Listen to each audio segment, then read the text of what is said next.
ay nagtatanong doon sa aming bayan.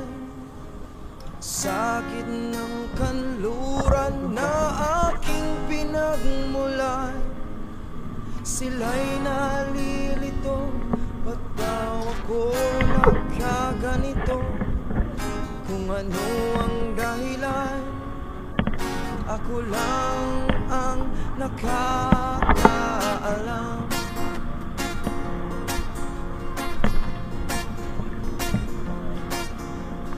Kulang ko'y ginawa na ang lahat ng paraan upang mahiwalay sa aking natutunan.